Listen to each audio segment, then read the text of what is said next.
Hello, relatives. Welcome to the shared experience. My name is Raven, and today I'd like to share some tips for working with the eclipse energy. So, everybody's talking about the eclipse, and everybody is saying how important and how special this eclipse is going to be.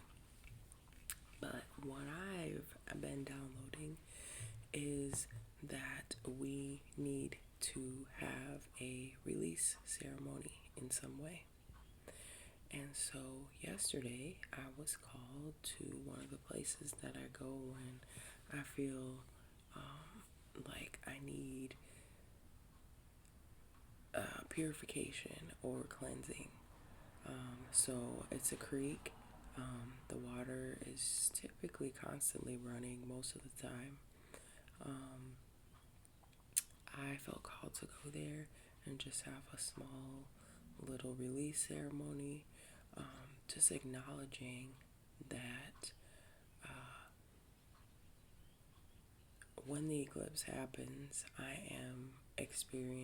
we are experiencing a cosmic reset. And so I felt called to release anything that was no longer serving, that I did not want to bring forward with me into this new cycle, new beginning, reset. So what I did was I gathered an offering. So I had some tobacco in my medicine pouch, and I had a stone in that pouch that I had carried with me for like 15 years.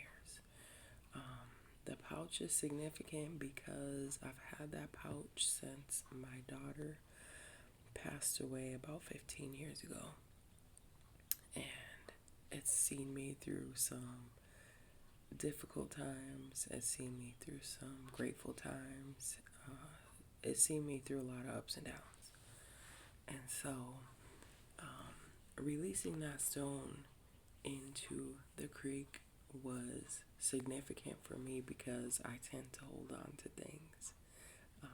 So it was a big deal for me to do that. And what I did was I went to the place, and there is a bridge that's there.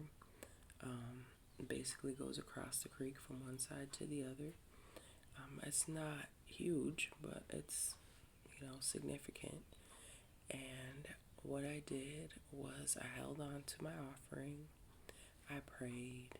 I thought about all of the things that I did not want to come with me, all the experiences that I've had that were lessons, really, to be honest. They were lessons that I needed to learn and understand that I can't be everything for everybody. And so, and I'm not for everybody. And so I held on to my offering and I prayed, and I got to an understanding that I was ready to release those things. And so I believe that you don't have to necessarily say this big speech when you're making these offerings or you're asking for something, but you do need to review what it is that you would like to release, and you need to ask genuinely for what you would like or what your intention is with this offering. And so I held my items to my heart and I sat with them. And then as I approached the bridge, I walked across the bridge as like a significance for a new beginning. Then I walked back to the middle of the bridge. I meditated on the water. The water is very hypnotizing there for me, at least. I mean, I can stare at the water all day probably, and it's healing. It's therapeutic. I'm not not sure. It just does so much for me. So before I placed my offering into the water, I thanked her. I recognized her, meaning the water, in that I said, I have a mommy water song that I sing. So I sang her a song. I told her how much I appreciated her, how much I loved her, and how much I recognize how powerful she is. And I fully believe that she can release me from these things that are no longer serving. And so with that, I placed my offering into the water.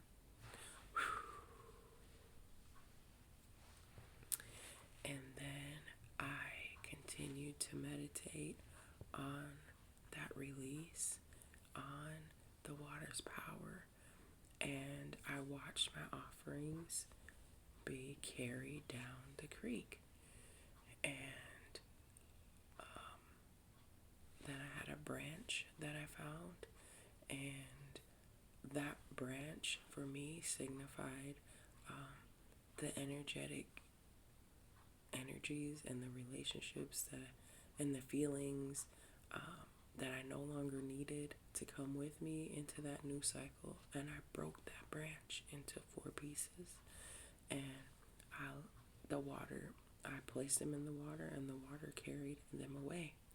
And I fully believe that the water took away what I no longer needed.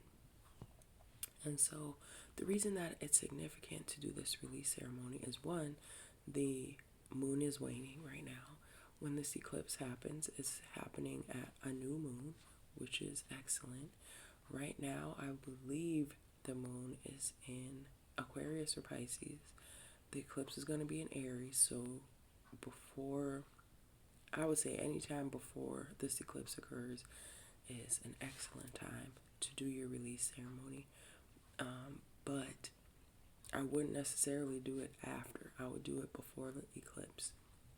If you can do it during the Pisces moon, that is an excellent time for release. So I would just encourage you all who are feeling like this eclipse is going to be important for you, or you're ready to release some things that you don't want to carry forward anymore, regardless of the eclipse. I think it's an excellent time to do that leading up to the eclipse. So here, I think it occurs at 1 p.m. or begins at 1 p.m. It doesn't complete until a couple hours later, but I believe that if you are looking for a new beginning, I think it's important to remember to release what you don't want to carry forward. And so I will leave you with that. Oh, and one last thing. So the other significance of this eclipse is that the sun is going to be very active. The sun is sort of in the middle of its solar cycle, which means that it's maybe, we don't know if it's the peak of its energies yet, but it is very active. The sun is very active right now, meaning that it's firing all sorts of flares and energies our way, and out into the universe. And so that's why I believe the eclipse is going to be a powerful time for a new beginning. However, you have to release the old ways, the old energies, the old lessons, the old things that you don't want to bring forward with you into this new solar cycle. And so, or not new solar cycle, but I mean new cycle, new beginning. It's occurring at the new moon, and so obviously that is an excellent time to have at least the ideals for something new to occur in your life. And so with that, I will say happy release and happy eclipse.